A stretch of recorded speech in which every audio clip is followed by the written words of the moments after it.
Tribuners, saya Edi Sumardi, jurnalis Tribun Timur. Saat ini saya berada di Hotel Harper Perintis di daerah Sudiang, Jalan Perintis Kemerdekaan Makassar. Nah, Hotel Harper Perintis ini adalah salah satu hotel tempat wisata COVID. Jadi di sini ada 193 peserta wisata COVID-19 berada di hotel ini sampai hari ini. Nah, perlu saya jelaskan bahwa peserta wisata itu adalah orang tanpa gejala dalam kasus COVID-19. Jadi Hotel Harper ini bukan rumah sakit, tempat merawat pasien, tapi tempat peserta wisata kasus COVID-19. Jadi orang tanpa gejala OTG. Nah, di samping saya ini adalah Dr. Sugih Wibowo. Siap. Assalamualaikum, Dok. Waalaikumsalam warahmatullahi wabarakatuh. Dr. Sugih Wibowo ini saya ibaratkan dia adalah, kenapa saya datang di sini? Saya datang ke sini, saya jauh datang ke sini pakai masker, mematuhi protokol kesehatan. Itu karena saya tadi malam itu baca beritanya, saya tersentuh membaca beritanya. Andai kita ini berada di dalam sebuah pesawat, Dr. Sugih ini dia adalah pilot, dan menariknya dia adalah pilot seorang diri, dia tanpa co-pilot. Dan di sini ini, di Dr. Sugih ini di sini adalah dia penanggung jawab untuk 193 peserta wisata COVID, dan dia dibantu 4 perawat. Betul, Dok? Iya, 4 perawat. Dok, bagaimana kabarnya hari ini, Dok? Alhamdulillah, kabar ini hari seperti hari-hari yang kemarin. Tetap semangat. Walaupun ya dipenuhi rasa lelah, letih ya, tetap harus semangat. Alhamdulillah. Alhamdulillah. Jadi supaya imun kuat tetap harus semangat. Tetap harus semangat, tetap harus tersenyum, tetap harus semangat supaya imun tetap kuat. Jadi saya juga berani, walaupun di sini ada OTG, saya berani wawancara dengan Dr. Sugih, karena alhamdulillah katanya berdasarkan 2 kali dinyatakan negatif. Alhamdulillah. Dok, sejak kapan bertugas di sini, Dok? Saya bertugas di sini semenjak tanggal 25 Mei, hari kedua Lebaran, sampai sekarang. Dan mungkin insya Allah di tanggal 5 Juli ini sudah berakhir saya punya masa tugas di sini. Jadi sisa 2 hari lagi, Dok? Sisa 2 hari lagi, sisa Jumat, Sabtu, Minggu mungkin saya sudah bisa angkat koper lah dari sini kembali ke rumah. Seperti itu. Ini sudah minggu ke-6 saya masalahnya. Masuk 2 hari Lebaran dan sisa hari kedua Lebaran dan sisa 2 hari lagi bertugas di sini. Iya, waktu masuk itu hari kedua Lebaran, tanggal 25 Mei. Lebaran kan tanggal 24, saya masuk 25 Mei. Seperti itu. Ini sisa 2 hari lah. Hari Minggu insya Allah saya sudah bisa kembali. Sudah dapat kabar gembira bahwa sudah ada dokter pengganti saya. Seperti itu. Jadi selama ini sendiri, Dok? Selama ini alhamdulillah sendiri ditemani ya. Tidak sendiri tapi ditemani oleh 4 perawat, 1 driver ambulans dan 14 relawan dari UNICEF dan Dinas Kesehatan Provinsi. Seperti itu. Kalau boleh tahu, Dr. Sugih ini sebenarnya tugas di mana? Saya sendiri terus terang saya alumni Fakultas Kedokteran Universitas Muslim Indonesia, FKUMI angkatan 2001, lulusan 2010. Saya sementara saat ini sebagai ASN daerah Kabupaten Maros, saya bertugas di Puskesmas Camba. Itu letaknya 40 kilo dari kota Maros, arah ke Boneh, dekat Malawa. Itu 70 kilo dari sini? 40. Dari Makassar? Kalau dari Makassar itu hitungannya ya mungkin 70. sekitar 70 sampai 80, karena saya kalau perjalanan motor itu bisa 2 jam sampai 2 jam setengah, tergantung. Berarti Dokter Sugih ini setiap hari juga harus berjuang pergi ke... Kalau ke Camba itu saya tidak tiap hari, saya istilahnya berangkatnya Senin pagi, Senin subuh, sudah salat subuh saya sudah berangkat, saya nginap di Camba memang. Saya sama di Camba pun standby 24 jam, karena di sana itu perawatan. Di Camba itu ada UGD-nya 24 jam, termasuk persenelnya juga 24 jam, termasuk saya isi poli kalau pagi hari, seperti itu. Terus kenapa memilih jadi relawan di sini? Awalnya itu saya memilih terus terang, waktu 1 minggu sebelum Lebaran ada disampaikan di forum siapa yang mau jadi relawan. Terus terang saya entah dari mana, saya dari dulu itu memang jiwa kemanusiaan saya itu memang alhamdulillah sangat tinggi sekali. Dengar berita bencana, saya itu menggebu-gebu. Ini hari bencana, kalau bisa besok atau ini hari pun saya berangkat. Sama waktu pas ditahu bilang ada relawan, dibuka relawan tentang yang mau menjadi relawan di sini, ya, saya siap, saya bilang. Tanpa memikirkan risiko-risiko yang risiko-risiko dan apa yang kemarin sempat disukan di media tentang insentif dan segala macamnya, saya pertegas ini hari bahwa saya bertugas bukan karena insentifnya, bukan karena uang hariannya, tapi murni karena kemanusiaannya. Karena hati nurani saya terpanggil untuk apa? Untuk membantu sesama manusia. Karena saya pernah bersumpah waktu jadi dokter itu, saya disumpah di kampus saya untuk membantu sesama manusia, untuk menyehatkan orang sakit seperti itu. Walaupun di sini tanpa gejala, tapi mereka terpapar COVID, mereka swabnya positif, mereka OTG dengan COVID-19 seperti itu. Walaupun tanpa gejala, tetap aja yang namanya penyakit pasti ada saja kayak penyertanya seperti batuk, demam, gatal. Itu tetap kita memberikan pelayanan. Apalagi ini OTG yang maksudnya dengan OTG tiba-tiba ada kejadian yang saya ceritakan sempat diceritakan di media, memang benar. Ada kejadian yang mau bunuh diri, ada kejadian keguguran, ada kejadian pendarahan, itu yang benar. Itu kita langsung ambil tindakan tegas, ambil tindakan untuk segera dirujuk seperti itu. Sejak kapan kejadian itu? Ada yang bunuh diri? Itu waktu saya minggu pertama di sini. Waktu saya minggu pertama di sini itu sempat kaget juga dapat berita dari teman-teman relawan nyampaikan, "Dok, di kamar sekian ada yang mau bunuh diri." Wah, itu pisau sudah di tangannya.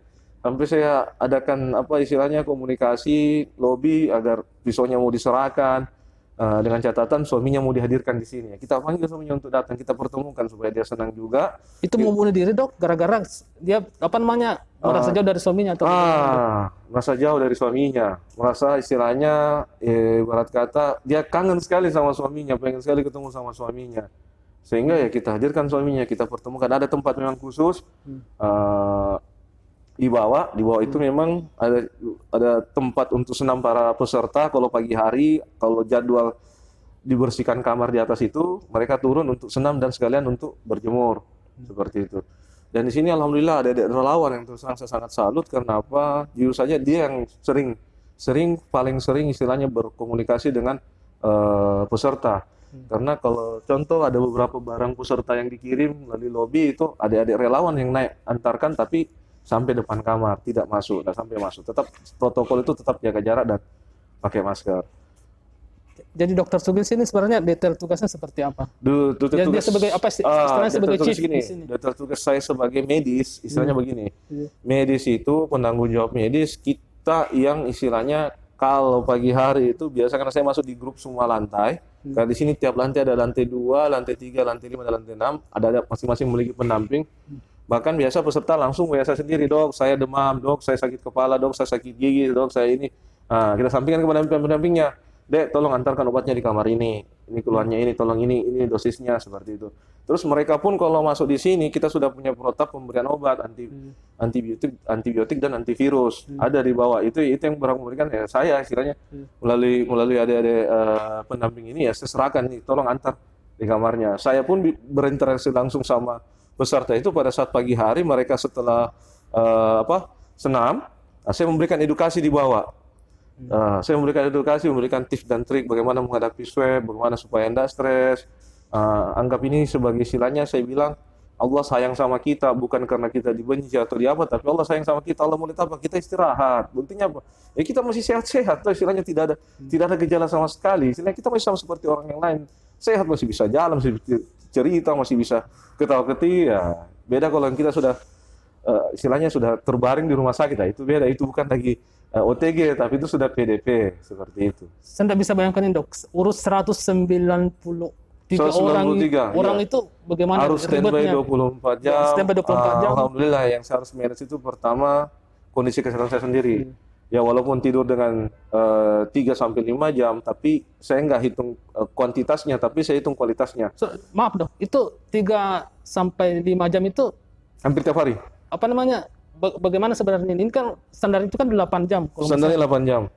Jadi saya bilang tadi, saya nggak ambil kuantitas 8 jam, tapi saya ambil kualitasnya 3 sampai 5 jam, tapi kualitas saya maksimal gitu. Alhamdulillah, istilahnya dengan tidur 3 sampai 5 jam itu, tapi kualitas tidur saya itu betul-betul nyenyak. Sama ada orang biasa tidur 8 jam tapi bangun sakit kepala. Saya alhamdulillah dengan 3 sampai 5 jam tidur itu, tapi betul-betul kualitas tidur saya untuk menjaga kualitas tidur saya itu tadi. Betul-betul beban yang ada dalam pikiran saya simpan dulu, saya sudah bawa tidur. Salah satu kunci untuk menjaga imun tubuh kan harus tidur berkualitas. Harus tidur itu, makanya kalau kualitas tidur kita bagus, insya Allah. Walaupun tidak cukup 8 jam, tapi dengan kualitas yang bagus, 3-4 jam, 5 jam pun kalau kualitasnya bagus, insya Allah. Berarti yang penting nyenyak. Ya, itu kata kuncinya. 8 jam pun Anda tidur tapi tidak nyenyak, ngapain? Ya kan?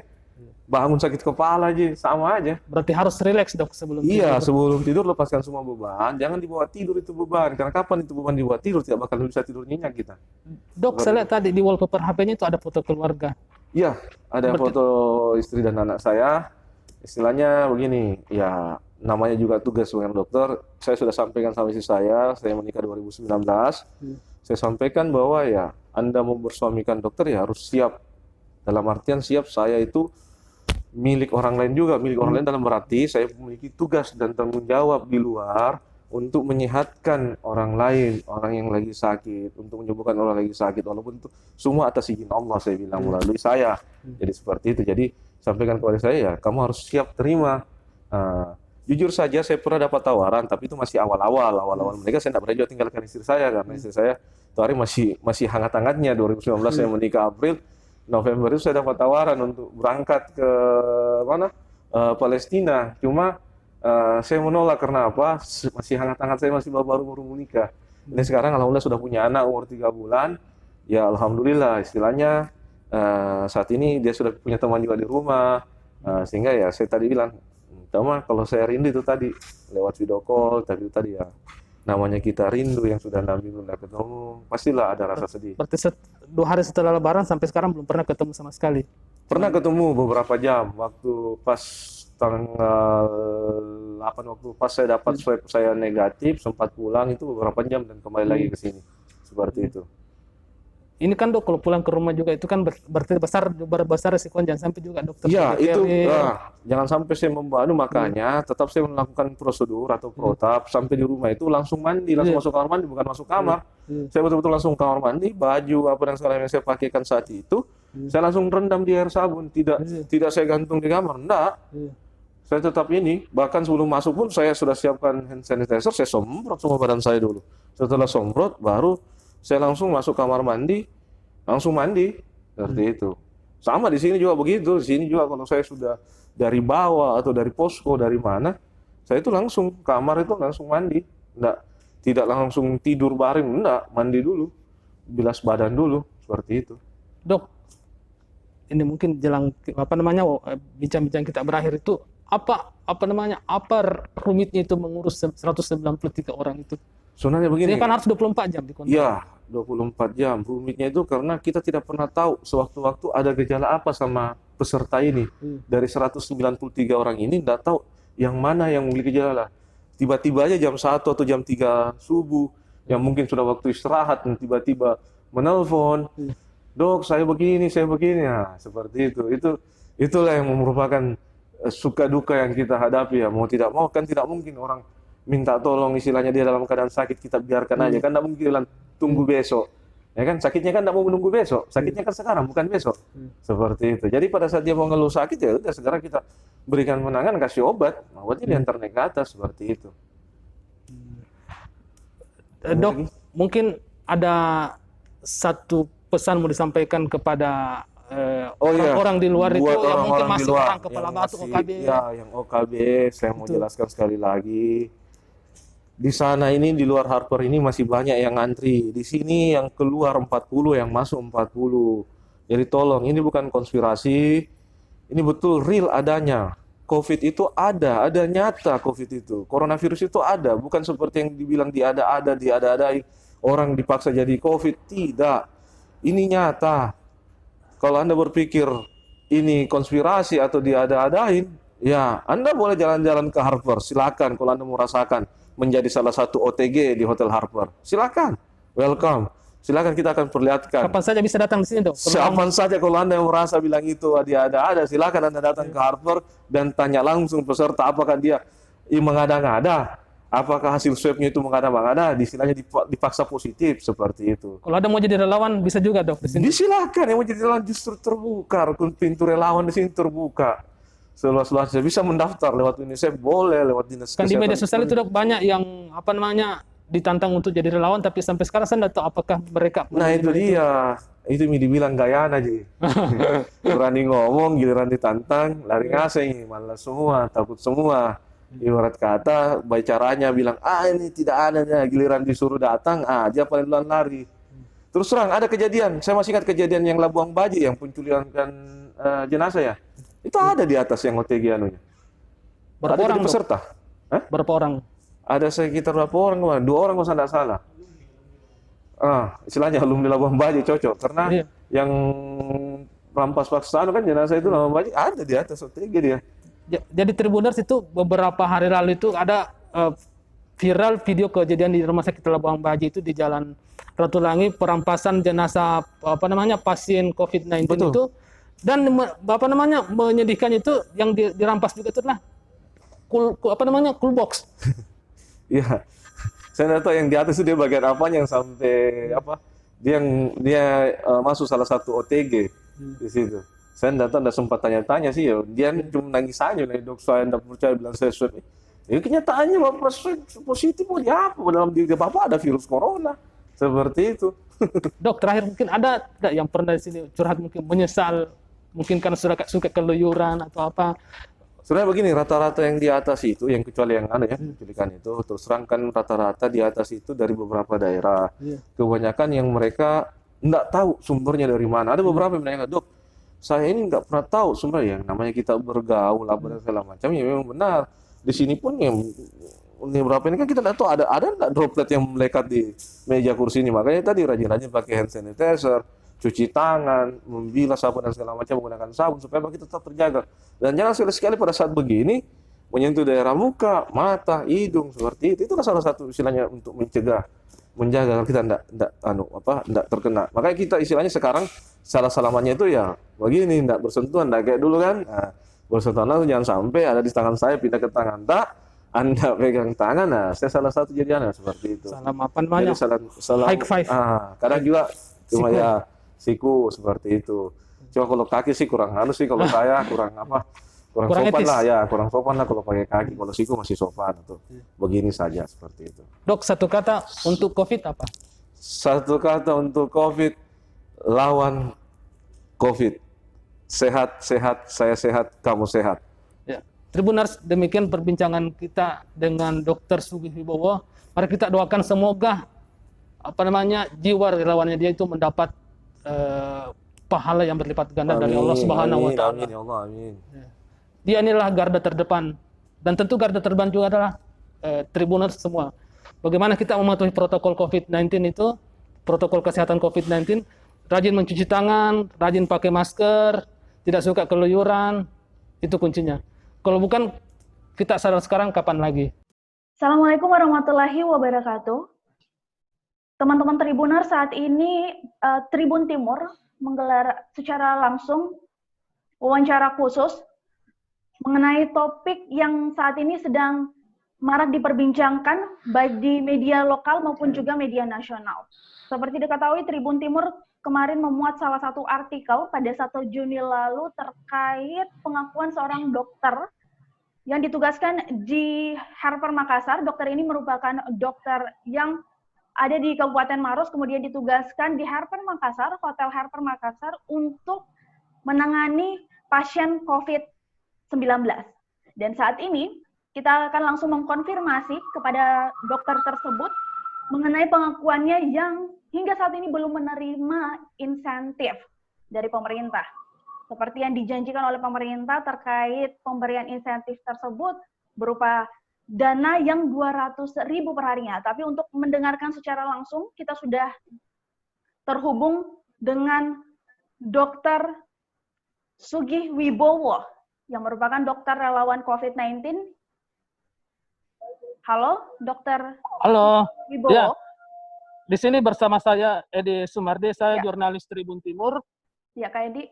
Ya, saat ini saya berada di Hotel Harper Makassar. Di sini ada 190 pasien COVID-19, orang tanpa gejala sedang di karantina di sini. Dan Dr. Sugih Wibowo itu adalah penanggung jawab untuk pasien Ya. atau peserta yang sedang di karantina di Hotel Harper ini. Nah, di samping saya ini sudah ada Dr. Sugih Wibowo. Dan yang paling tadi saya sempat cerita dengan Dr. Sugih, yang paling menyayat hati saya itu adalah dia sudah beberapa bulan itu tidak ketemu dengan anak dan istrinya. Padahal anak itu masih usia 3 bulan. Itu. Dia rela meninggalkan keluarga itu demi menangani pasien COVID-19. Nah, untuk lebih jelasnya, Tribuners, kita berbincang dengan Dr. Sugi Wibowo. Ya. Assalamualaikum, Dok. Waalaikumsalam warahmatullahi wabarakatuh. Siap. Ini Dr. Sugi. Apa kabar hari ini, Dok? Alhamdulillah sehat. Ya. Dok. Ini kita punya moto sehat, saya sehat. Ya. Ya. Dok, Oke, terima kasih. sekedar informasi Kak Edi. Tribuners. Ya, baik. Sekedar informasi Tribuners, Dr. Sugi ini dulu kepala Puskesmas Cendana. Sekarang ini ditugaskan di Puskesmas Camba, Kabupaten Maros, Sulawesi Selatan. Baik, Dok, silahkan, Dok. Ya. Kita bisa pegang. Ya, terima kasih banyak Kak Edi. Kak Edi merupakan jurnalis Tribun Timur yang saat ini sudah berada di Hotel Harper Makassar untuk bertemu langsung dengan Dr. Sugi Wibowo yang merupakan dokter relawan COVID-19. Selamat siang, Dokter. Selamat siang. Waalaikumsalam warahmatullahi wabarakatuh. Ya. Assalamualaikum. Waalaikumsalam. Untuk sekedar informasi, Dokter, bahwa di sini juga ada dua narasumber saya. Ada dua narasumber saya, Dr. Insinyur Zakir Sabara, yang merupakan Dekan Fakultas Teknologi Industri, yang seperti kita ketahui kerap juga gencar turun ke lapangan untuk melakukan penanganan COVID-19 dan lain-lain. Kemudian ada juga Dr. Wahyudi, yang selalu mengabarkan kondisi dari dokter-dokter kita yang menangani pasien COVID-19 juga, yang merupakan juga Humas ID Kota Makassar. Jadi di sini ada dua narasumber. Ya, ada dua narasumber kita juga yang sudah bergabung, Dr. Sugi Wibowo. Sementara kita menunggu konfirmasi dari Profesor Amran Razak yang merupakan guru besar dari Fakultas Kesehatan Masyarakat Universitas Muslim Indonesia.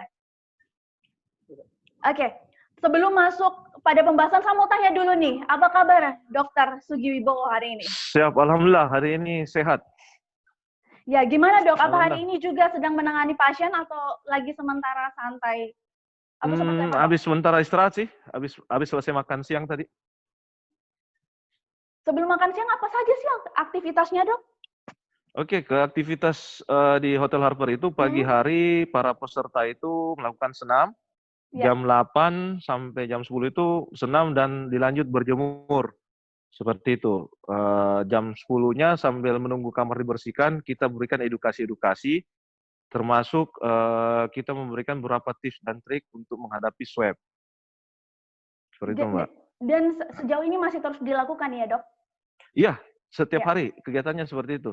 Ya, kita seperti yang saya bilang di awal bahwa kita ingin mencoba mengkonfirmasi karena ini berita yang beredar, baik media, tidak hanya media lokal yang memuat berita ini atas pengakuan dari Dr. Sugi Wibowo, bahkan media-media besar nasional juga sudah memuat informasi terkait pengakuan dari Dr. Sugi Wibowo ini. Kita mau mencoba mengkonfirmasi ulang pengakuan tersebut. Pengakuan apa itu, Mbak? Pengakuannya seperti ini, Dok. Jadi beberapa artikel telah memuat, salah satunya artikel telah terbit juga di Tribun Timur. Mungkin dokter sudah ketemu dengan jurnalis kami juga yang sempat meliput dari Dr. Sugi Wibowo ini. Sudah. Jadi kita mau konfirmasi apakah benar sampai saat ini belum diturunkan insentif kepada para dokter yang sudah bertugas. Inilah yang kemarin saya mau perjelas, Mbak, bahwa kami bertugas itu intinya betul kena rasa kemanusiaan. Kalau karena insentif kami incar, itu kami sudah berhenti dari kemarin. Benar-benar. Ada dijanjikan insentif oleh pemerintah pusat maupun pemerintah daerah. Kalau ada alhamdulillah, tidak pun alhamdulillah, Mbak. Kami tetap bekerja. Buktinya saya masih bertahan sampai sekarang. Walaupun sudah masuk minggu ke-6 saya. Kalau cuma gara-gara insentif, Mbak, saya kejar, saya nggak dikasih insentif, ya otomatis dong saya harus berhenti dari kemarin. Tapi kan bukan karena itunya, Mbak. Bukan karena insentifnya. Ini saya pertegas ya kepada Tribuners bahwa bukan karena intensif kami bekerja, bukan karena itu, karena betul-betul murni rasa kemanusiaan, murni karena apa? Kami melihat Indonesia ini maju dan sehat, seperti itu, Mbak. Kami menangis melihat Indonesia banyak yang terpapar COVID, seperti itu, Mbak. Kalau memang Mbak berpikir atau masyarakat berpikir karena insentifnya, karena uangnya, sudah dari kemarin, Mbak, kami berhenti. Nggak bakalan saya mau di sini, Mbak. Mending saya jadi apa? Mending saya jadi dokter di mana gitu yang kalau mau ngincar yang masalah itu, Mbak. Dengar-dengar juga dari Dr. Sugi sudah bertugas selama 4 bulan ya? Bukan 4 bulan, Mbak, 6 minggu. Selama 6 minggu 6 minggu, Mbak. di Di Hotel Harper. Harper ya? Di Hotel Harper sendiri, itu memang benar. Saya sendiri dokter Hmm. penanggung jawab ditemani oleh 4 perawat. Istilahnya saya harus standby 24 jam memang Ya. benar. Karena saya dokter penanggung jawab sendiri, Mbak. Nggak ada dokter yang menemani saya di sini. Saya murni sendiri. Seperti itu. Tapi kalau masalah ya, kalau untuk masalah janji insentif kemarin sempat beredar kabar juga bahwa 200.000 per harinya bakal dikasih. itu bukan Ya. insentif yang dijanjikan, itu masalah uang harian. Tapi bukan itu masalahnya. Saya kan sudah bilang, kalau kita mengincar karena uang, karena apa? Insentif, udah berhenti saya dari kemarin, Mbak. Yang murni, terus terang jujur itu dari diri saya, karena terus terang, Mbak, saya bertugas di sini tanggal 25 Mei. Ya. 2 hari kedua Lebaran. Hari kedua Lebaran saya bertugas di situ karena betul-betul rasa ingin membantu sesama untuk menangani COVID ini. Terus terang, Mbak, saya di sini betul-betul jadi sukarelawan. Namanya sukarelawan, Mbak, ya suka-suka dan rela, kawan. Ibarat itu. Jadi memang saya nggak mengharapkan yang namanya intensif maupun uang harian yang dijanjikan 200.000. Adapun ada disiapkan, alhamdulillah, Mbak. Nggak ada pun juga alhamdulillah. Tetap saya berjalan. Seperti itu, Mbak. Saya akan tetap bertahan sampai tugas saya selesai tanggal 5 Juli. Adapun memang kemarin kekecewaan saya itu terus terang, karena pertama, kok bisanya saya cuma dokter sendiri? Kok nggak ada dokter lain yang menemani saya? Ataukah bisa nggak saya shift-shiftan? Kok saya cuma sendiri gitu? Ini 24 jam loh, Mbak. Bukan bicara 1-2 jam, tapi 24 jam. 24 Untuk jam terkait saya harus... jumlah pasien sendiri saja katanya 190 pasien OTG Saat ini, yang saat ini ditangani. Saat ini tanggal 3 Juli, hari Jumat tanggal 3 Juli, itu pesertanya 193. Saat ini, Mbak, ya. 3 Berarti Juli ini, per bertambah 3 Juli ini. pasien ya? Bertambah 3 peserta saat ini. Itu pun masih banyak yang ngantri, Mbak. Masih banyak yang bukan pasien, Mbak, ya. Kita bicara peserta. Karena di sini itu ditetapkan sebagai hotel rekreasi duta COVID. Oh ya. Jadi mereka yang masuk di sini itu OTG, orang tanpa gejala. Seperti itu, Mbak. Langkah-langkah dari Dr. Sugi sendiri, ini kan kita berbicara lagi terkait insentif. Apakah sekali lagi saya mengkonfirmasi, apakah sampai saat ini belum ada juga insentif yang saya maksud dan terkait dengan berita-berita sebelumnya? Masalah terus terang, kembali lagi kalau masalah insentif Mbak tanyakan, itu bukan kami nak mau jawab, tapi sangat sensitif sekali kalau masalah insentif itu. Takutnya pemikiran masyarakat kalau kita bahas tentang insentif, ini dokter bekerja karena insentif. Saya bilang minta maaf, kami bekerja karena kemanusiaan, bukan karena insentifnya. Jadi saya pertegas lagi, Mbak, ya. Jadi berita yang beredar kemarin, saya mungkin bisa jelaskan sama Detik, saya bilang, loh kok kamu perjelas? Saya bilang, dok, baca Kibeba. Iya, memang benar, tapi judulmu itu loh, kenapa judul insentif? Saya bilang, saya kan tidak pernah menanyakan insentif awalnya. Saya kan cuma menyampaikan keresahan saya, kenapa harus saya sendiri. Ya. Itu bukan masalah insentif, Mbak. Sekali diperjelaskan, karena masalah sensitif itu, Mbak. Masalah insentif itu masalah pimpinan, bukan saya. Kalau masalah terima tidak terima, ada pun saya bilang tadi, Mbak, ada alhamdulillah, nggak ada pun juga alhamdulillah, tetap saya jalan. Kalau masalah intensif, Mbak tanyakan, saya kalau berharap intensif, Mbak, sudah berhenti dari kemarin, Mbak. Itu saja. Tapi saya masih bertahan, kenapa? Rasa tanggung jawab saya sebagai seorang dokter. Itu, Mbak. Dengar-dengar juga katanya sampai rela berpisah dengan anak istri. Itu karena istri saya sudah tahu bahwa saya memang dari dulu, Mbak, terus terang saya memang orangnya suka begitu. Dalam artian suka terjun langsung kalau ada kejadian-kejadian. Contoh kemarin kayak gizi buruk di Asmat Papua, alhamdulillah saya dikirim oleh Kementerian Kesehatan di tahun 2018. Saya dikirim ke Papua, Mbak, selama 1 bulan. Itu saya tinggalkan anak istri saya, itu tanpa komunikasi, karena di Papua itu tidak ada komunikasi. Lombok, saya berangkat juga Lombok dengan menggunakan pesawat Hercules. Saya tidak menanyakan insentif, tidak pernah saya menanyakan. Saya terus terang, Mbak, saya tanya kemarin wartawannya, saya bilang, ingatlah garis bawahi, saya itu bekerja tidak pernah menanyakan berapa honor saya, tapi saya bekerja betul-betul insya Allah karena kemanusiaan. Kalau masalah intensif, ada Allah yang kasih saya intensif. Apa itu? Kesehatan yang saya dapatkan sekarang. Alhamdulillah, Mbak, saya di-swab 2 kali di sini, 2 kali negatif. Seperti itu, Mbak. Selama 6 minggu itu berjuang sampai berpisah dengan anak istri, mungkin itu perjuangan yang tidak mudah hingga saat ini yang Dr. Sugi rasakan. Cuma mungkin air mata, Mbak, yang bisa menjawab. Berbagi sedikit, Dok, suka dukanya saat ini. suka dukanya, saya bicara sukanya dulu Mbak ya. Iya, Sukanya sukanya alhamdulillah dulu. selama saya di Hotel Harper 6 minggu ini, bisa bertemu dengan berbagai kalangan profesi, mulai dari kepala pengadilan, eh, pejabat-pejabat tinggi, anggota DPR, kepala-kepala dinas dari berbagai daerah, ketemu dengan berbagai profesi lah Mbak, ada pedagang apa dan segala macamnya. Saya banyak berteman, banyak menjalin silaturahmi, banyak kenalan baru saya di sini Mbak. Karena di sini setiap ada yang keluar pasti ada yang masuk. 40 yang keluar, 40 yang masuk. Seperti itu. Silih berganti dari seluruh kabupaten yang ada di Provinsi Sulawesi Selatan. Itulah suka saya. Banyaklah teman sebaru saya. Jadi ibarat kata setiap saya ketemu mereka bertanya, "Dok, kalau jalan-jalan ke daerah ini, singgah Dok ya?" "Oke, siap." Seperti itu Mbak. Dukanya Mbak, itu tadi harus pisah sama anak istri. Anak saya masih umur 3 bulan. Ya. Yang masih lucu-lucunya, masih berkembang-kembangnya. Apalagi Itu kalau anak dengan anak keberapa, Dok? Hah? Anak keberapa itu, Dok, yang 3 bulan? Anak pertama, Mbak. Anak pertama sudah ditinggalkan oleh ayahnya untuk berjuang ya, penanganan Anak COVID. pertama, Mbak, umur Ini 3 bakal bulan. menjadi cerita yang indah juga untuk anak Bapak nantinya.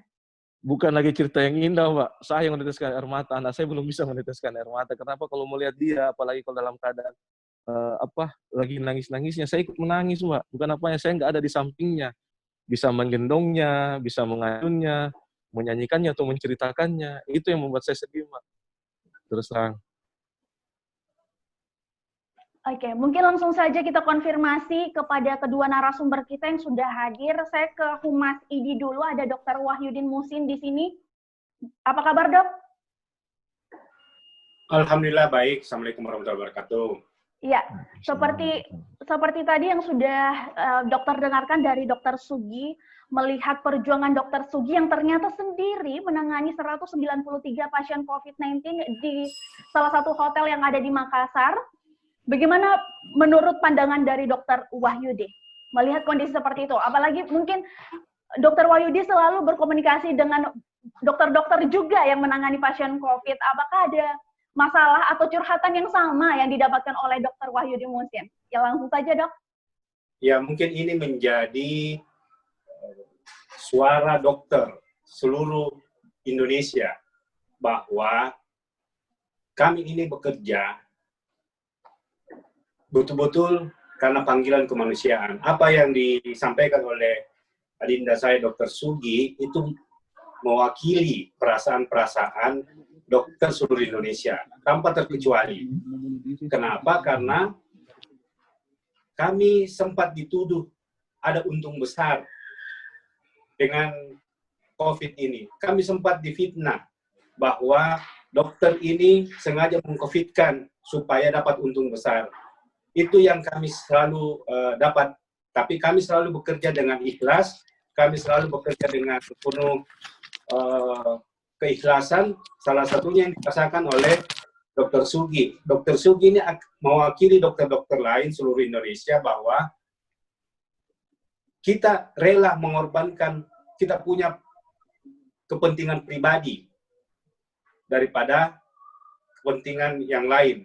Dengan bertugasnya Dr. Sugi ini mengurus 193 pasien, itu menjadi sebuah dedikasi yang luar biasa. Kami dari Ikatan Dokter Indonesia Kota Makassar memberi apresiasi kepada Dr. Sugi yang sudah banyak membantu karena tempatkan di salah satu hotel yang menjadi tempat OTG daripada pasien COVID-19.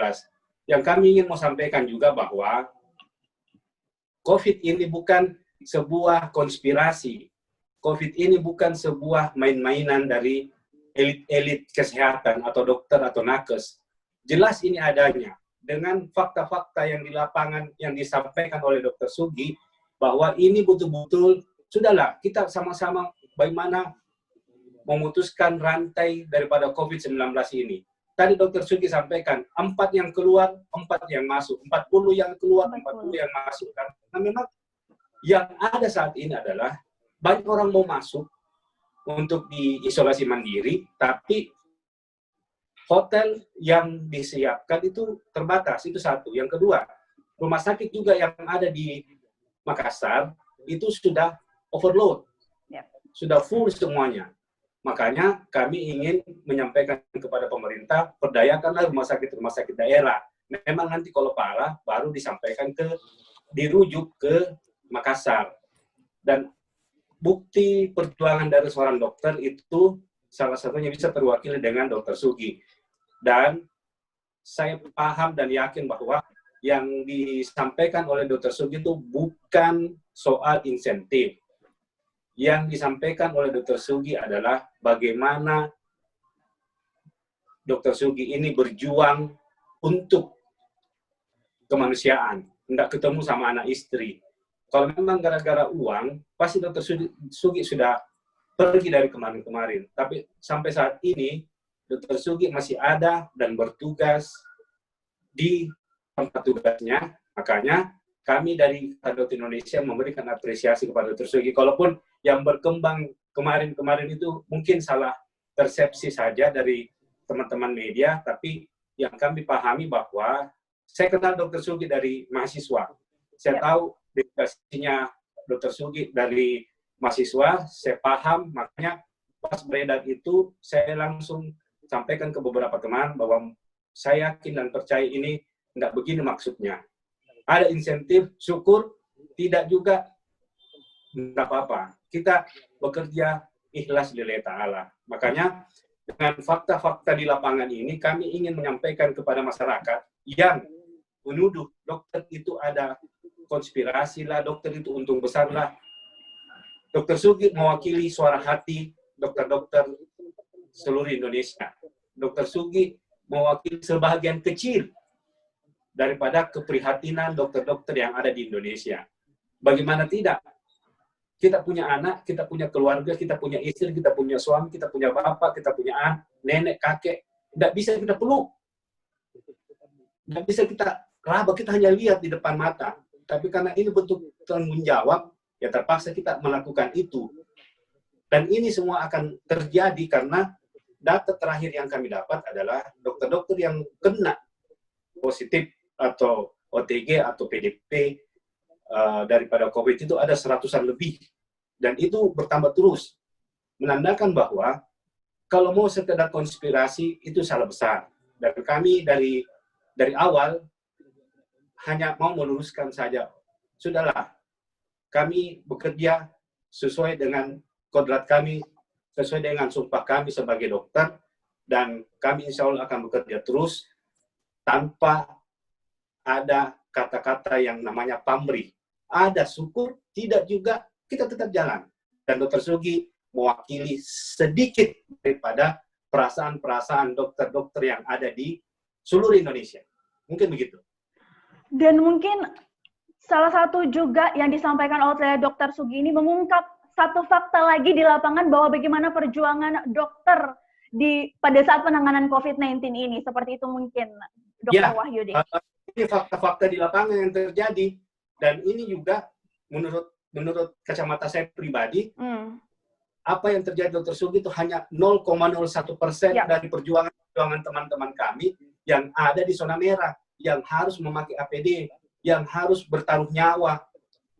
Itu bahagia. Sedangkan seperti sosok Dr. Sugi saja, itu sangat luar biasa. Bagaimana teman-teman kami yang berada di zona merah, yang betul-betul menangani pasien COVID yang positif, yang bertaruh nyawa, dan 38 dokter yang sudah meninggal gugur sebagai kusuma bangsa menghadapi COVID itu sudah 38. Menandakan bahwa kita ini betul-betul di era tengah pandemik ini sangat-sangat meminta kepada masyarakat. Ayolah kita sama-sama kerjasama. Pakailah masker, jaga jarak, dan jangan semakin menambah pasien-pasien COVID. Karena saat ini yang terjadi adalah ada yang namanya lore virus. Lore virus itu adalah satu dokter 1000 pasien yang datang. Tentunya pasti dokter-dokter ini sekuat apapun APD-nya, sekuat apapun fisiknya, pasti terpapar.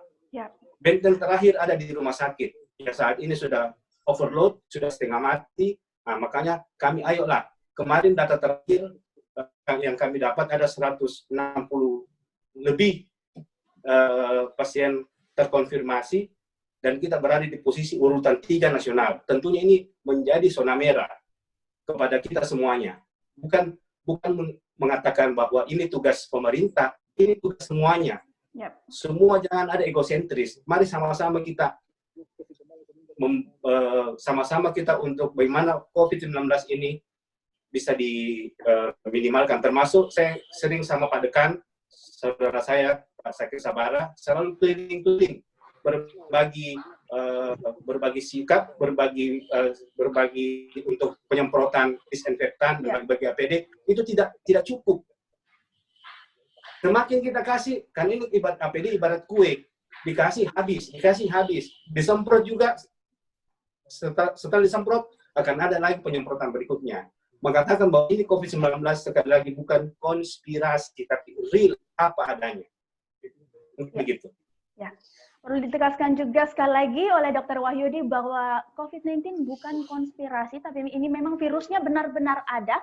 Dan sepertinya dikatakan oleh Dr. Wahyudi Musin juga beberapa kali turun ke lapangan bersama Dekan Fakultas Teknologi Industri Pak Zakir Sabara, yang senantiasa ini makin gencar terus melakukan sosialisasi kepada masyarakat, mengeluarkan berbagai produk untuk membantu tenaga medis juga dalam penanganan COVID-19 seperti masker dan juga face shield. Langsung saja saya ingin minta tanggapannya kepada Dekan dari Fakultas Teknologi Industri Universitas Muslim Indonesia, Pak Zakir Sabara. Halo Pak Zakir, apa kabar?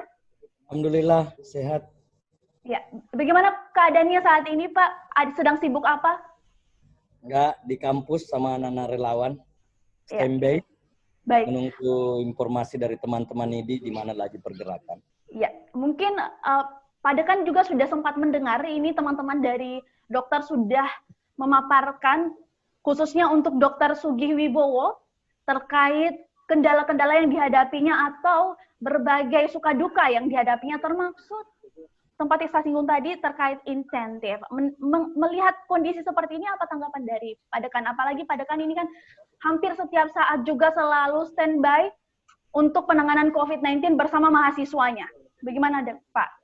Silakan. Pertama-tama, saya minta maaf sama Dr. Sugi dan kawan-kawan perawat di sana, karena saya lalai untuk pergi ke Harper. Benar-benar saya belum pernah ke Harper, dan saya minta maaf sebesar-besarnya karena saya belum sempat dengan tim relawan pergi berbagai teman-teman di sana. Ya, saya termasuk kecewa, saya sedih setelah mendengar cerita-cerita itu. Yang kedua, kalau ada yang masih bilang bahwa ini konspirasi, tolong sekarang juga saya tunggu di kampus, saya temani keliling rumah sakit. Jangan pakai APD, biarlah relawan pakai APD kalau percaya bahwa itu konspirasi. Kedua, kalau mau pakai APD, saya kasih pakaikan APD, nggak usah 8 jam seperti dokter bertugas di rumah sakit. Cukup 1 jam saja pakai APD, supaya dia rasakan bagaimana menderitanya orang pakai APD. Ya, itu yang penting saya ingatkan. Jadi sekali lagi saya ulang, kalau ada yang masih menganggap ini konspirasi, saya dengan senang hati akan mengajak dia. Kalau perlu, dengan izin pihak rumah sakit, saya mau mengajak dia jalan di zona merah, di tempat perawatan-perawatan di rumah sakit. Supaya dia tahu benar, dan tapi dengan catatan bikin perjanjian ya, kalau terpapar tanggung jawab sendiri. Itu saya kira ya. Soal dokter, jangan lagi ada yang pernah mempertanyakan, dokter itu bekerja atas nama apa? Atas nama insentif atau atas nama kemanusiaan? Perlu diingat, pendidikan dokter itu tidak seperti dengan pendidikan yang lain. Orang bisa jadi dokter itu puluhan tahun, orang bisa jadi spesialis itu puluhan tahun. Ya, tidak gampang menciptakan dokter. Tidak seperti sarjana yang lain.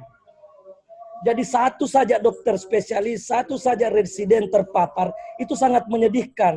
Karena satu dokter, satu spesialis, satu residen terpapar, itu artinya kita memperlambat penanganan puluhan pasien. Bahkan dokter Sugi menangani satu orang, menangani 160 pasien. Bisa dibayangkan, pengorbanannya jangan dikira. Kalau dokter itu meninggalkan anak istri, biasa. Karena sumpahnya memang begitu. Tapi dengan pandemi ini, semua dokter mempertaruhkan nyawanya. Ya, mempertaruhkan nyawanya. Ya, itu yang yang orang kadang-kadang apa ya, mohon maaf ya, mungkin karena memang kita edukasi baik relawan maupun pemerintah itu tidak tuntas soal ini, tidak tuntas karena ya itu juru bicara kita tidak berfungsi dengan baik mengedukasi masyarakat sehingga macam-macam tuduhan ke dokter. Padahal kalau dia pergi lihat bagaimana dokter kekurangan APD, bagaimana dokter bekerja melebihi dari jam kerja yang semestinya dilakukan, bagaimana gizi dokter kurang terlalu dipedulikan, bagaimana makan pun belum tentu sempat makan tepat waktu, bagaimana dia harus meninggalkan keluarganya, bagaimana resikonya kalau dia pulang ke rumah dengan keluarganya. Orang tidak pikirkan itu. Ya. Jadi soal insentif ini juga kesalahan kita semua. Karena yang selalu diumumkan 70 triliun, 87 triliun untuk COVID, Sulsel sekian ratus miliar. Itu angka-angka, nggak ada duitnya. Angka-angka saja. Jadi syukur-syukur kalau ada yang masih mau, syukur-syukur kalau ada masih mau, dan saya yakin, Hakul yakin, sampai hari ini saya bergaul dengan berbagai teman-teman di rumah sakit, bergaul dengan teman-teman dokter, bergaul dengan perawat-perawat. Belum pernah ada yang bilang saya menyerah. Walaupun saya tahu bagaimana sulitnya mereka, bagaimana khawatirnya mereka, bagaimana susahnya mereka. Belum pernah ada yang mengatakan saya menyerah, Pak. Enggak ada. Karena apa? Itu panggilan jiwa. Pendidikan dokter itu hampir setengahnya adalah soal kemanusiaan. Seluruh materi pendidikan dokter itu bicara soal manusia. Ya, beda saya dengan anak teknik, bicara dengan benda padat, bukan benda hidup. Kalau dokter itu bicara manusia. Jadi jangan ragukan jiwa kemanusiaannya dokter itu. Jangan pernah ada lagi yang ragukan jiwa kemanusiaan dokter. Itu yang ingin saya sampaikan. Nah, dengan perilaku-perilaku seperti kita masyarakat sekarang, coba bandingkan. Tribun hari ini menerbitkan baru 53.000 yang diswabkan, terkonfirmasi positif 5.000 lebih. Artinya 10%. Kalau kita berdasar dari itu, kalau penduduk, ya kita berdasar wajib pilihnya aja Makassar deh. Yang sibuk-sibuk mau pemilihan ini. 1 juta wajib pilihnya warga Makassar. Kalau kita berdasar dari data itu, berarti 1 juta 10%. Ngeri kan? Ngeri. Bayangkan kalau tracing dilakukan dengan masif, swab dilakukan dengan masif, maka potensi kita bisa menemukan orang positif 10%. Cukup rumah sakit, jangankan rumah sakit. Mungkin dibuka semua kamar di hotel di Makassar, belum tentu cukup tempat tidurnya. Cukup lagi tempat tidur, belum tentu cukup tenaga medis, dokter dan perawat untuk menangani itu. Jadi, ayo kita pakai akal. Tuhan memberikan kita akal. Tuhan memberikan kita rasa empati. Tolonglah, kalau tidak bisa membantu dokter, jangan menyebarkan hoax. Tolonglah, kalau tidak bisa berempati kepada teman-teman tenaga kesehatan, tolong jangan bikin fitnah. Jangan bikin macam-macam. Insentif terlalu kecil itu insentif buat dokter dibanding jiwa kemanusiaannya. Ya, saya sepakat dengan dokter siapa? Dokter Sugi. Dokter Sugi. Aduh, kalau insentif Tuhan yang mengatur. Tuhan yang menjaga itu dokter. 200.000 padekan. Itu uang makan saja tidak cukup 200.000 itu. Uang makan tidak cukup. Mungkin masih lebih bagus makan nanti relawan DFTI dibanding itu 200.000 itu. Mohon maaf. Ya, kasihan itu dokter itu. Kasihan. Makanya saya minta maaf dari awal. Minta maaf karena masih ada yang belum ternyata belum ada yang kita sentuh. Dokter Yudi, ayo kapan kita ke Herper deh? Ya, apa yang udah bisa janjian. Teman-teman Janjian ya, minggu ini turun ke Herper Makassar, Pak ya. Kita turun ke sana. Nggak bisa ditunda. Iya. Kita tidak ditunggu ini sama virus. Virus tidak pernah menunggu kapan dokter bergerak, kapan relawan bergerak, kapan pemerintah bergerak. Mereka setiap detik memapar orang. Ya. Bahwa banyak dokter terpapar. Mungkin itu cara Tuhan mengistirahatkan yang, tapi saya selalu berpikir mungkin itu cara Tuhan mengistirahatkan yang kelelahan. menyampaikan kepada publik bahwa saya kelelahan, saya capek, karena semua boleh seperti itu. Ya, jadi itu yang ingin saya sampaikan kalau saya. Sekali lagi saya mohon maaf ke Dr. Sugi. Ternyata ada satu tempat sudah berkali-kali saya lewat di sana, tapi ternyata kami abai untuk singgah di Harper. Mudah-mudahan sebentar atau paling lambat besok kami beserta ID Makassar bisa Besok Pak Dekan. di sana. Ya. Besok kita ke sana Pak Dekan. Ya. Oke, baik. Pak Dekan, jangan dulu ada yang pamit ya semua ya. Kita kembali lagi ke Dr. Sugi. Saya ingin melihat semangat dari Dr. Sugi. Saya ingin bertanya. Dr. Siap. Sugi, halo Dr. Sugi. Iya. Ya, Iya, halo. Dr. Sugi, saya mendengar juga bahwa dokter sudah 3 kali mendapat surat penugasan untuk penanggung jawab di Hotel Harper. Betul. Benar. Ah, ini yang sebenarnya kemarin itu yang saya bahas itu ini sebenarnya. Ya. Surat tugas saya. Ya. Pertama itu saya itu betul-betul sukarela karena seminggu sebelum Lebaran diumumkan di forum ID siapa yang bersedia menjadi sukarelawan tim medis. Yep. Saya dengan lantangnya saya siap. Nah, akhirnya di tanggal 24 Mei pas hari Lebaran saya dihubungi, Dok, besok kita masuk. Maksudnya tanggal 25 kita harus sudah standby di Harper. Oke, saya datang ke Hotel Harper. Ternyata saya sendiri dokter, ditemani 4 perawat. Apakah Dokter Sugi tidak mengetahui sebelumnya bahwa tidak ada rekan sesama dokter yang bakal menangani? Saya nggak pernah tahu. Ternyata yang mendaftarkan diri itu cuma saya sendiri. Saya nggak pernah tahu. Nanti sampai di Harper baru saya tahu. Ternyata saya sendiri yang menawarkan diri, yang menjadi relawan dokter untuk rekreasi duta COVID di Hotel Harper. Tapi oke lah bagi saya karena istilahnya saya bismillah aja lah istilahnya karena saya sudah terbiasa juga turun ke lapangan dalam artian bencana apa dan segala macamnya. Ya saya bismillah aja. Akhirnya saya istilahnya 2 minggu. Di 2 minggu di sini mulai dari tanggal 25 Mei sampai tanggal 7 Juni. Berarti itu surat tugas saya pertama. Dalam satu surat tugas pertama itu jangka waktu untuk penanganan 2 COVID minggu. itu 2 minggu ya? 2 minggu. Dan ini merupakan surat tugas yang ketiga berarti untuk di minggu ini? Makanya saya bilang surat tugas pertama itu 2 minggu, saya di swab, alhamdulillah hasilnya negatif. Yep. Terus tanggal 8 Juni saya kembali ke Puskesmas Camba untuk bertugas sebagai dokter poli. Tanggal 9 Juni saya ditelepon lagi, Dok, belum ada dokter pengganti tak, bisa kembali ke Harper. Akhirnya saya kembali lagi ke Harper. Saya pulang ke rumah cuma ketemu sama anak itu beberapa jam, ambil baju, kembali lagi ke Harper untuk bertugas melanjutkan surat tugas saya yang kedua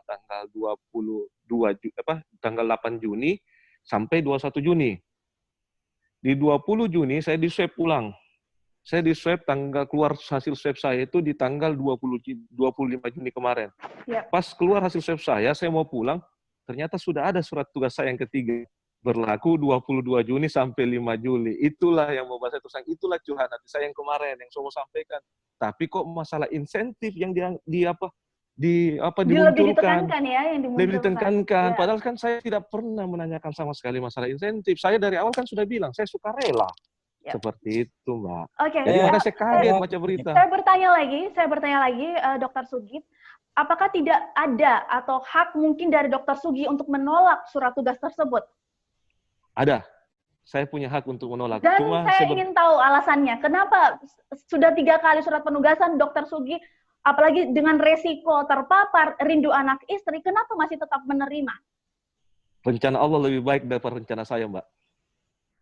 Tolong ditekankan lagi, sekali lagi. Saya ingin tahu lebih jelas tentang alasannya. Rencana Allah lebih baik daripada rencana saya. Mungkin Allah telah merencanakan bahwa saya harus bertugas di Harper itu selama 6 minggu. Mau saya mungkin saya pulang waktu setelah surat tugas kedua selesai. Tapi Allah melanjutkan surat tugas saya yang ketiga. Jadi saya masih bertahan sampai tanggal 5 Juli ini, Mbak. Seperti itu, Mbak. Dan mungkin saya mengutip dari artikel Tribun Timur juga, katanya sudah mulai jenuh. Kalau jenuh Mbak gini, Mbak. Jenuhnya gini, Mbak ya. Jenuhnya terus terang, ya hari-hari kegiatan kami ya itu terus masalah kurang istirahat saya, Mbak, terus terang. Saya jenuhnya itu karena kurang istirahat saya. Saya itu istirahat sehari itu, Mbak, paling banyak itu cuma 5 jam sehari. 5 jam sehari itu kadang saya tidur jam 3 subuh, Mbak. Kalau jam 3 subuh saya tidur, bangun jam 5. Jam 5 kadang saya lanjut lagi tidur, paling sampai jam 8. Atau biasa saya tidur jam 5 subuh, Mbak. Jam 5 subuh saya tidur, bangun jam 8 pagi. Nah, seperti itu, Mbak. Itu hampir Kalau tiap hari. ya, kalau untuk pendamping perawat, apakah itu bergantian juga selama 2 minggu atau seperti apa, Dok? Kalau perawat bergantian, Mbak. Perawat itu waktu saya pertama perawatnya 4 orang. Terus minggu kedua ganti perawatnya, laki-laki semua 4 orang juga. Minggu ketiga ganti lagi. Perawat itu ganti, Mbak. Tiap minggunya dia ganti, tiap 2 minggu dia ganti.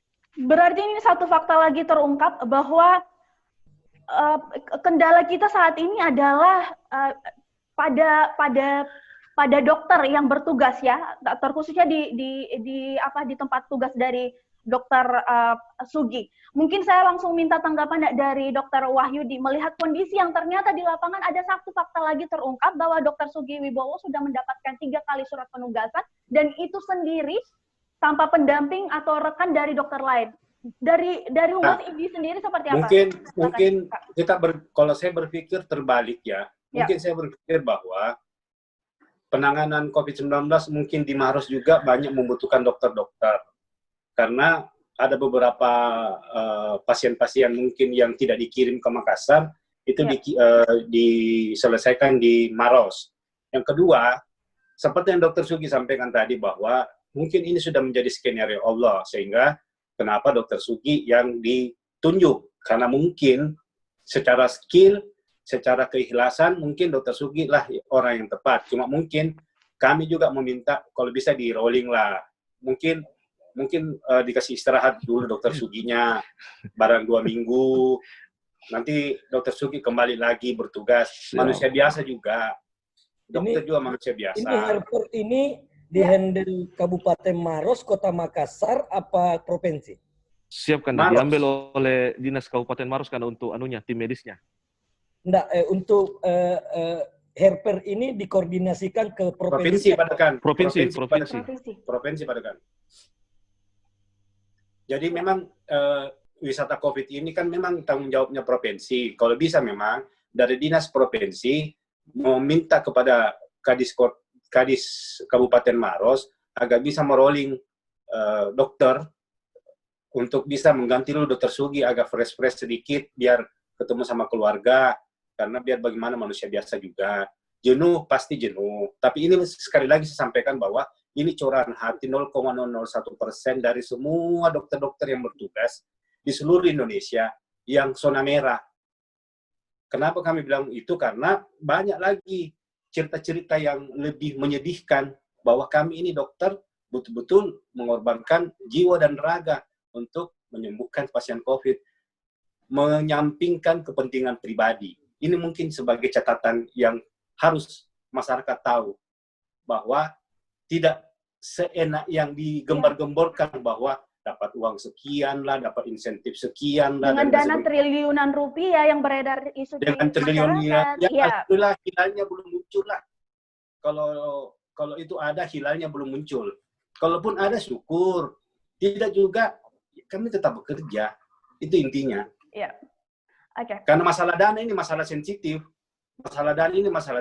Tapi Dr. Sugi menjadi salah satu contoh bahwa yang diisukan itu tidak benar. Ya. Bahwa dokter dapat untung besar, ada ini, ada itu. Itu salah satunya yang jawaban adalah Allah mengirimkan contoh real, itu Dr. Sugi. Ya, oke. Baik, saya langsung ke Padekan. Padekan ini ada satu fakta juga yang terungkap. Ternyata Dr. Sugi selain sendirian, sudah 3 kali mendapat surat tugas. Kalau dari Padekan sendiri melihat seperti apa? Apalagi sebelumnya Padekan sudah menjelaskan bahwa berteman dengan teman-teman medis, pasti berbagai informasi sudah didapatkan juga dari Padekan. Kita ingin dengar pendapat dari Padekan sendiri. Silakan Pak. Ya, ini soal manajemen, Mbak. Ini soal manajemen. Jadi soal manajemen pengelolaan COVID-19 baik di Sulawesi Selatan maupun di kabupaten kota. Ini semestinya tidak terjadi. Idealnya kegiatan kerelawanan itu di bencana yang lain saja bukan COVID, itu idealnya hanya bekerja 2 minggu dan harus rolling. Ya. Itu memang idealnya seperti itu kerja-kerja relawan. Tapi di masa pandemi ini agak riskan sekali kalau bekerja 6 minggu tanpa rolling karena potensi terpaparnya sangat tinggi. Potensi terpapar karena kelelahan, kecapean, frustasi, jenuh dan sebagainya, itu manusiawi sekali. Ini fisik ada batasnya. Walaupun ada batasnya fisik, tapi semangat ini ya itu anugerah Tuhan. Selalu saya juga sampaikan kepada teman-teman relawan bahwa siapa sih yang bisa melawan ini COVID? COVID ini tidak kita lihat, belum ada vaksinnya. Terus bagaimana cara kita melindungi diri? Yang bisa melindungi kita ini hanya Tuhan. Yang bisa melindungi kita dengan ikhtiar bahwa tidak kemana-mana, tidak bergaul sembarang, tidak bersentuhan dengan sembarang, tidak kumpul sembarang. Tetapi bayangkan Dr. Sugi, bukan lagi tidak berkumpul sembarang, sudah berkumpul berinteraksi dengan orang-orang yang dalam kategori OPDP atau OTG. Bayangkan itu setiap hari, dan alhamdulillah tidak terpapar. Kalau mungkin kasar-kasarnya kita bisa bilang belum terpapar karena Tuhan masih melindungi. Tuhan yang lindungi. Ya, Tuhan yang lindungi. Itu saya bilang dari awal tadi. Mungkin teman-teman dokter dan perawat itu yang terpapar. Mungkin cara Tuhan mengistirahatkan mereka. Ya, mungkin cara Tuhan mengistirahatkan mereka. Di tengah banyaknya orang OKB, orang kepala batu. Nah, di sisi lain, perhatian pemerintah kita butuh. Manajemen penanganan COVID kita butuh. Skenario dan strategi penanganan COVID kita butuh. Kenapa kita butuh? Supaya kita tidak setiap hari kehabisan dokter dan tenaga medis, baik yang di hotel maupun di rumah sakit. Yap. Karena kalau manajemen penanganan, manajemen pengaturan dokter dan tenaga medis tidak baik, maka kita akan sampai pada titik nanti kita akan menyesal karena semakin kurang dokter, perawat yang menangani ini. Apa yang akan terjadi di daerah kita kalau tenaga medis bukan karena menyerah, bukan karena tidak mampu, tapi karena secara kuantitas semakin berkurang. Bayangkan, mungkin dokter tidak mau bilang, dokter-dokter senior kita sekarang yang selama ini di samping merawat pasien juga mendidik para residen, mendidik para dokter-dokter muda, itu sebagian besar terpapar. Jadi pelaksanaan pengkaderan, pendidikan kepada junior tidak berjalan, terus penanganan pasien yang mungkin levelnya 3, level 2, dan 1 misalnya tidak maksimal karena beliau-beliau itu kasihan sudah terpapar semua. Nah, kalau semakin kita biarkan ini, kita tidak segera mengambil tindakan, pemerintah provinsi, kabupaten, kota tidak mengambil tindakan, melakukan rolling, melakukan penugasan-penugasan sesuai dengan fungsinya dengan baik, maka apa yang akan terjadi ke depan? Kalau yang di garda terdepan nanti semakin kesulitan, semakin kurang, maka apalah yang akan terjadi? Kita tidak tahu apa yang akan terjadi. Karena kalau pendekatan struktural terus kita lakukan, hanya itu fokus kita tidak melakukan pendekatan-pendekatan kerelawanan partisipatif dari masyarakat, maka saya ngeri. Ya. Saya ngeri sekali lihat kondisi. Saya ngeri mungkin banyak seperti Dr. Sugi, tapi semakin banyak tempat yang harus dijaga oleh orang-orang yang seperti Dr. Sugi.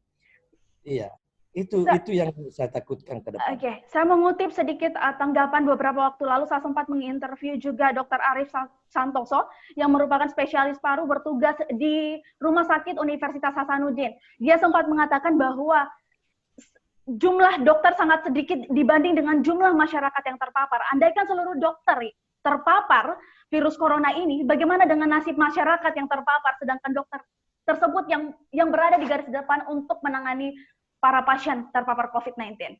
Ini dokter ini serba salah. Ya.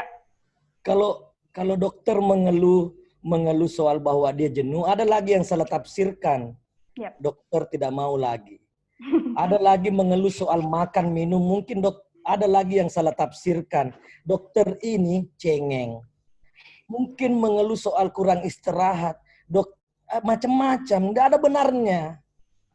Seolah-olah itu dokter nggak ada benarnya. Kenapa? Karena public speaking kita, humas kita, juru bicara kita, setiap ada masalah tidak pernah menyampaikan secara tuntas. Dari awal selalu saya bilang, jujurlah. Kalau ada uang, bagi. Salurkan kepada yang berhak. Minimal itu dokter bisa membelikan dirinya vitamin. Kalau tidak ada uang juga bilang, tidak ada uang. Supaya dokter itu tidak dituduh macam-macam. Dan bisa membangkitkan kerelawanan masyarakat yang mampu. Gitu loh. Jadi jangan seolah-olah dokter juga manusia. Dokter juga iya, manusia, Pak. dokter manusia. Jadi kalau kita jujur, kita terbuka menyampaikan, jangan kita seolah-olah ini hanya bisa ditangani oleh struktur pemerintahan. Seolah-olah bisa. Ini pandemi. Semua orang terdampak. Tidak ada satupun yang tidak terdampak. Maka dibutuhkan kerelawanan, dibutuhkan partisipasi yang tinggi. Partisipasi yang tinggi akan bisa terjadi kalau ada kejujuran, ada trust, ada trust. Apa celah-celah, apa kekurangan-kekurangan misalnya pemerintah, itu bisa ditutupi dengan kerelawanan. Bisa ditutupi dengan kerelawanan.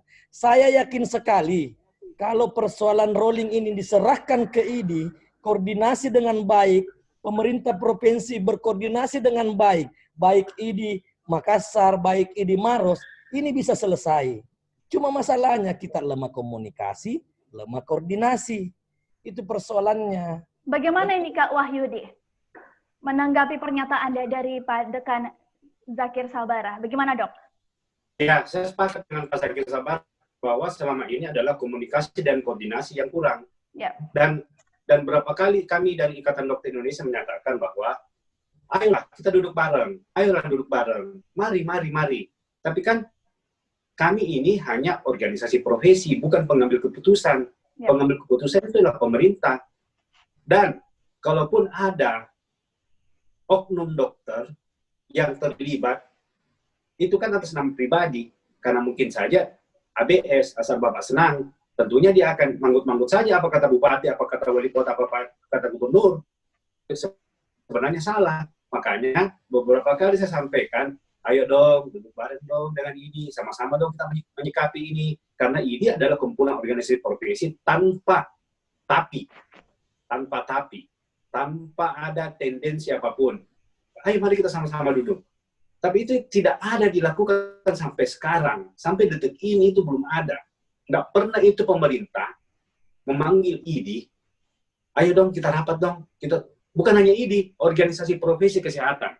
Makanya kemarin kami daripada IDI dan organisasi profesi kesehatan kumpul di suatu tempat yang kami mau menyatakan sikap atas fitnah-fitnah yang dibuat. Sebenarnya bukan itu menjadi poin utamanya, bahwa kami ini mau kumpul, tinggal difasilitasi saja, tapi tidak pernah kami dipanggil. Jadi benar kata Pak Dekan, yang ada adalah egosentris. Yang jalan adalah pemerintah. Kekuatan pemerintah sampai sekuat apa? Sampai sejauh mana? Tapi kalau partisipasi aktif masyarakat itu dilibatkan, saya yakin dan percaya bahwa kita bisa menekan COVID-19 sesuai dengan target pemerintah. Bahwa kita mau turun bulan sekian. Itu bisa, tapi harus ada tolak ukurnya.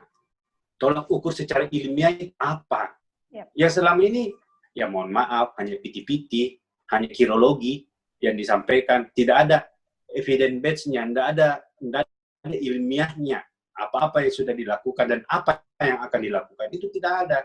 Jadi ya, jalan sendiri-sendiri. Di jalan sendiri-sendiri bersama FTI, pemerintah jalan sendiri-sendiri dengan caranya. Nggak pernah, berapa kali komunikasi selalu, kami satu forum, selalu sampaikan, ajaklah kami. Bukan hanya kami, banyak orang-orang yang organisasi kayak FTI mau bersukarela, ayo dong sama-sama. Kita pakai partisipasi aktif masyarakat. Yang terjadi, enggak, jalan masing-masing kok. Itu loh maksudnya. Siapa tahu nanti kita pertemukan di obrolan virtual ini, siapa tahu kita bisa mengundang salah satu bagian mungkin dari pemerintahan untuk ikut berbicara dan kita dengarkan juga tanggapannya seperti apa. Saya kembali lagi ke... Kalau saya diskusi sudah bosan saya. Sudah bosan ya, Dok? Langsung akses saja. Selama 4 bulan ini diskusi terus sudah bosan menyampaikan semua yang apa-apa yang. Jadi kalau mau diskusi virtual lagi, setelah pulang dari virtual, nggak ada lagi aksi. Saatnya sekarang kalau memang Tribun Timur, satukan kami dalam satu meja. Apa yang harus dilakukan? Itu baru. Tapi Ini kalau tantangan ngomong virtual, capek. benar-benar. Ini salah satu tantangan kita. Mudah-mudahan didengar juga nih. Didengar juga nih sama teman-teman Tribun Timur yang lain. Mudah-mudahan kita punya kesempatan untuk mempersatukan orang-orang yang sedang saya ajak ngobrol saat ini. Saya kembali lagi ke Dr. Sugi. Siap. Dr. Sugi masih semangat? Siap, semangat. Sehat, Bagaimana mendengar? Saya sehat. Iya, bagaimana mendengar bisa dibilang dua orang tokoh di Kota Makassar yang sudah memberikan tanggapan semangat juga kepada Kak Sugi? Nah ini, dua tokoh yang luar biasa. Pak Dekan, saya baru ketemu sekarang lewat virtual, walaupun terlihat fotonya di forum. Yang satu kakanda saya, senior saya di Fakultas Kedokteran Muslim, Universitas Muslim Indonesia FKUMI, Kak Yudi. Ini dua tokoh ini luar biasa sekali perjuangannya. Saya sering lihat di beberapa media dan di beberapa forum, di grup WA itu, beliau-beliau inilah yang sering terjun langsung. Inilah yang kita butuhkan, bukti. Bukti nyata, bukan sekedar ngomong. Seperti itu, Mbak. Bukti, turun lapangan. Anda turun bersama. Ayo buktikan supaya Anda tahu bahwa COVID itu memang benar ada. Bukan cuma isapan jempol, bukan cuma istilahnya karangan-karangan kami sebagai medis, maupun tenaga kesehatan, turun lapangan, ikut terjun, ikut membantu. Apa yang Anda bisa bikin? Anda tidak bisa menyumbangkan uang, nyumbangkan tenaga. Oke, baik. Siap. Bagaimana dok? Bagaimana Pak Dekan? Ini dokter-dokter kita ini, coba tanya dokter Yudi, coba tanya dokter Sugi. Cuma dia tuh tidak mau bilang, nanti dikira cengeng. Ya. Saya yakin sekali ada keluarga terdekatnya atau teman terdekatnya yang sudah terpapar. Ya. Bayangkan itu. Bayangkan itu. Coba tanya. Pasti ada keluarga dekatnya atau teman dekatnya yang sudah terpapar. Dokter Yudi juga begitu. Pasti ada keluarganya dan teman dekatnya terpapar. Coba bayangkan itu psikologi, perasaan yang dirasakan mereka sekarang. Di sisi lain jiwa kemanusiaannya mengurus orang. Di sisi lain dia tidak mengurus orang terdekatnya yang juga terpapar seperti yang dia urus. Ya. Apakah kita mau membiarkan ini? Kami relawan tidak banyak bisa kami lakukan. Tidak banyak, kami juga punya kemampuan terbatas. Punya keterbatasan yang banyak. Walaupun sudah hampir 4 bulan di kampus, menginap di kampus. Tetapi kalau kita banyak seperti ini, sekecil-kecil yang bisa kita lakukan, efeknya banyak, efeknya besar. Semakin banyak kita melakukan kegiatan kerelawanan seperti Dr. Sugi, semakin banyak yang bisa kita bantu. Nah, ini dibutuhkan kejujuran, ini dibutuhkan keterbukaan, ini dibutuhkan koordinasi, ini dibutuhkan kemauan. Ini dibutuhkan political will dari pemerintah. Kita tidak mengkritik karena membenci pemerintah, tidak. Kita mungkin kesannya ngomong keras karena kita sebenarnya kasarnya mau sama-sama berjalan. Karena kalau kita tidak sama-sama berjalan, kita sama-sama saja berjalan, kita kompak saja berjalan, belum tentu pandemi ini bisa segera kita tangani. Ya. Apalagi kalau kita tidak bersama-sama dan kompak berjalan. Itu yang harus kita pegang sebenarnya. Ya. Ya.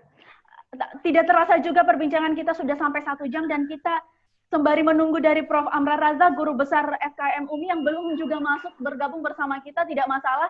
Di 1 jam perbincangan kita ini yang luar biasa, saya sudah ditemani dengan 3 narasumber yang mulai dari Dr. Sugi yang sudah menceritakan berbagai suka dukanya menangani pasien. Mungkin kedua narasumber saya baru mendengar hal ini baru ya Pak, mungkin daripada kan baru mendengar kasus seperti ini Pak. Sebenarnya bukan baru mendengar. Iya. Hampir setiap saat kita tahu apa itu dokter.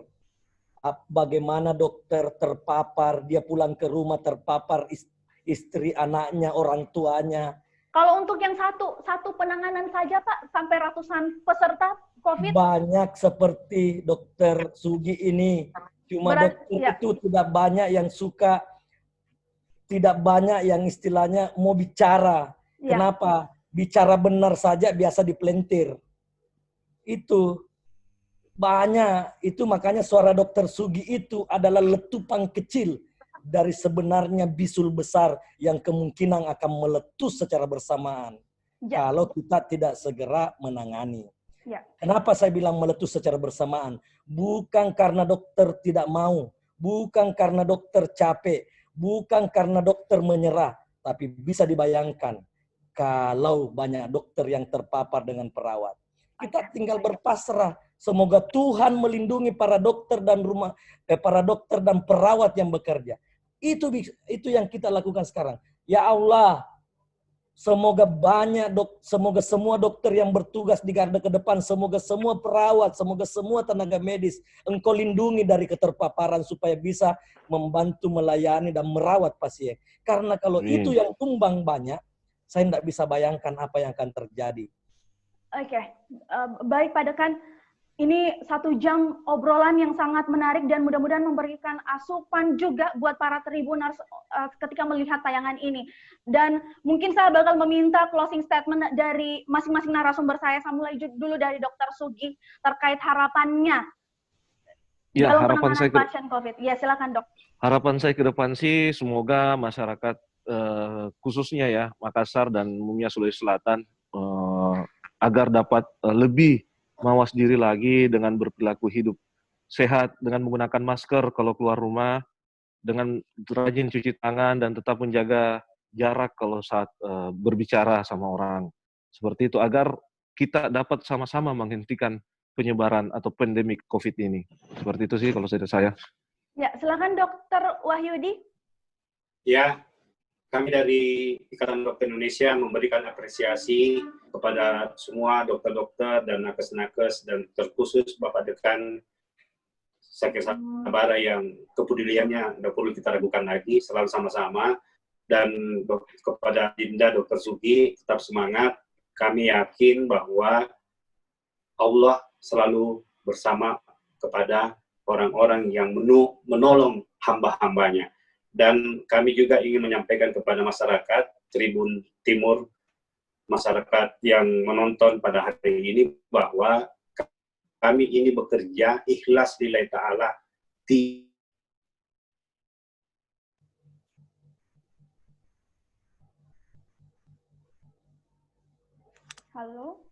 Halo, Dr. Wahyudi. Selalu menyampaikan kepada masyarakat agar gunakan masker, jaga jarak, pakai hand sanitizer. Dan yang paling utama, tidak ada konspirasi, tidak ada untung besar yang kami dapat. Yang kami cuma lakukan adalah pengabdian, pengabdian, dan pengabdian. Mungkin begitu.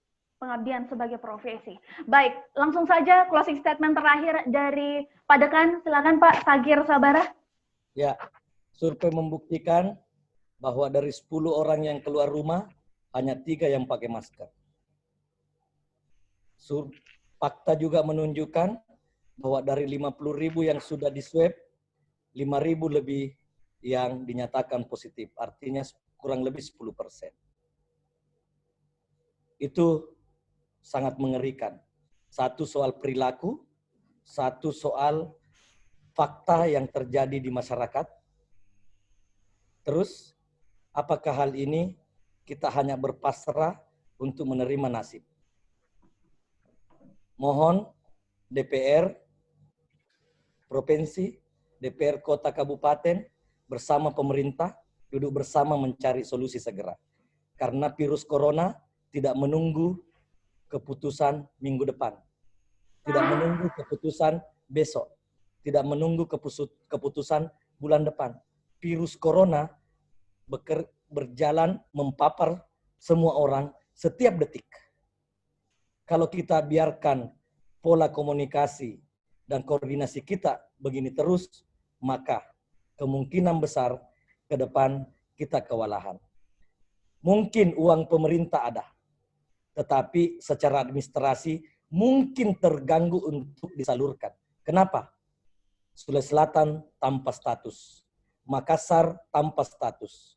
Dalam bencana sekiranya beda dengan daerah lain, masih ada PSBB terbatas namanya, masih ada masa transisi, artinya ada status darurat. Artinya kalau masih ada status darurat ditetapkan dengan keputusan pemerintah, maka masih ada alasan masih ada cara secara administrasi bisa mengeluarkan dana-dana emergensi. Kalau Sulawesi Selatan, Makassar, kabupaten kota tidak ada statusnya semua. Dengan kata lain, secara administrasi daerah ini normal. Artinya pemerintah, provinsi, kabupaten kota tidak bisa mengeluarkan dana-dana emergensi. Nah, inilah kelemahan kita karena mungkin kita mau dianggap bisa menangani COVID ini dengan cepat. Sehingga lalai soal-soal itu. Lalai soal kebijakan, maka efeknya sangat besar. Lalai soal mengambil keputusan, maka efeknya akan sangat besar. Bukan cuma pemerintah yang akan merasakan dampaknya, tetapi masyarakat lebih utama akan merasakan dampaknya. Yang kedua, tenaga-tenaga medis, dokter, perawat, dan tenaga medis di berbagai, mulai puskesmas, rumah sakit, di hotel-hotel yang tempat para OTG dirawat, itu akan merasakan dampaknya karena ada kekeliruan kebijakan dari hulu sehingga di hilir merasakan dampaknya. Saya kira itu yang ingin saya sampaikan. Ya, sekali lagi terima kasih untuk ketiga narasumber saya, Dr. Sugi, Dr. Wahyudi, dan juga Pak Dekan Zakir Sabara. Mudah-mudahan semuanya dalam keadaan sehat. Dr. Sugi semangat terus. Salam untuk rekan-rekan perawatnya juga yang membantu Dr. Sugi. Dan terima kasih juga untuk Dr. Wahyudi yang sudah memberikan tanggapannya terhadap berbagai dibilang masalah juga bukan masalah, karena ini harus kita hadapi bersama-sama, bukan hanya petugas medis saja, masyarakat, pemerintah harus turun tangan agar penanganan COVID-19 ini bisa selesai, karena kita memasuki ini semakin Pak, semakin lesuh juga Pak, termasuk kita wartawan harus tetap semangat juga mengabarkan, dan mudah-mudahan dari Pak Dekan Zakir Sabara juga kita lihat semakin gencar sekali melakukan sosialisasi ke masyarakat, bahkan berbagai produk juga dikeluarkan untuk penanganan COVID.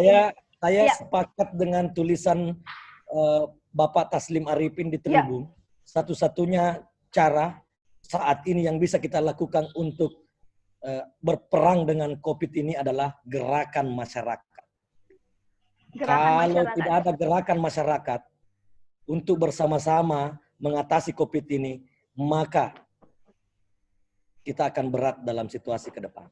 Kalau hanya pemerintah sendiri, terbatas. Semua terbatas. Tenaga medis sekarang terbatas. Pemerintah terbatas. Relawan terbatas. TNI Polri terbatas. Kalau ini kita tidak lakukan gerakan semesta, gerakan rakyat, gerakan bersama, maka sepertinya penderitaan akan panjang kita akan lalui.